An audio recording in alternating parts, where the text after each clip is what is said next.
ජාන විකෘතියක් නිසා ඇතිවන රෝගී තත්වයක් නොවන්නේ ඇලි බව, බහුඅංගුලිකතාව, ගලගණ්ඩය, වර්ණාන්ධතාව.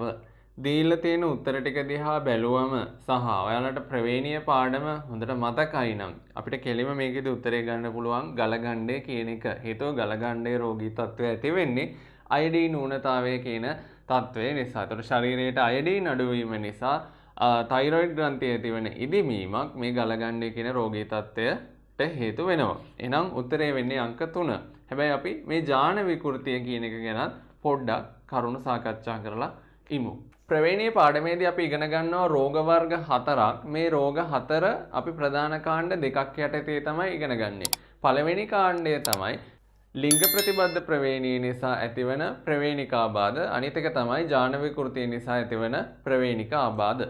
දැන් මොනවද ප්‍රතිබද්ධ ජාන කියන්නේ? ප්‍රතිබද්ධ ජානයක් කියලා කියන්නේ ඔයාලා මේ කරුණු සටහන් කරගන්න. ප්‍රතිබද්ධ ජානයක් කියලා කියන්නේ එකම වර්ණ දේහය මත පිහිටලා තියෙන ස්වාධීනව වියුක්ත නොවන ජානවලට.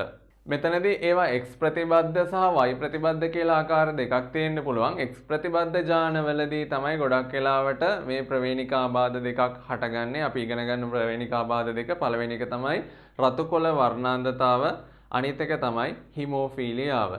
ඒ වගේම ජාන විකෘතිය නිසා හටගන්න රෝග දෙකකුත් අපි ඉගෙන ගන්නවා. එකක් තමයි ඇලි බව, අනිත් එක තමයි තැලසීමියාව. මොකද ජාන විකෘතියක් කියලා කියන්නේ? ජාන විකෘතියක් කියලා කියන්නේ වර්ණ දේහවල පිහිටලා තියෙන DNA වල ඇතිවන විකෘති තත්වයක් නිසා ඇතිවන ප්‍රවේණික ආබාධයකට.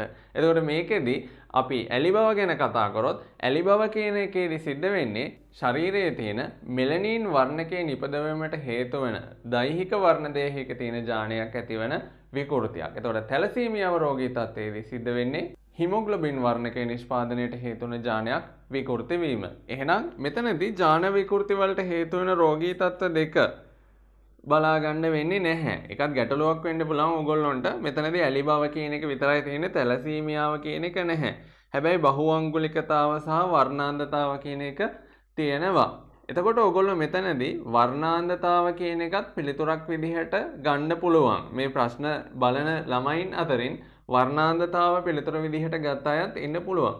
හැබැයි මේ කතා කරන්නේ 2001 ප්‍රශ්න පත්‍රය. එතකොට 2001ට අදාළව මේ වර්ණාන්ධතාව කියන එකත් ඒ වගේම බහුඅංගුලිකතාව කියන එකත් ජාන විකෘති රෝගී තත්ත්වය යටතට තියෙන්න ඇති. හරිද?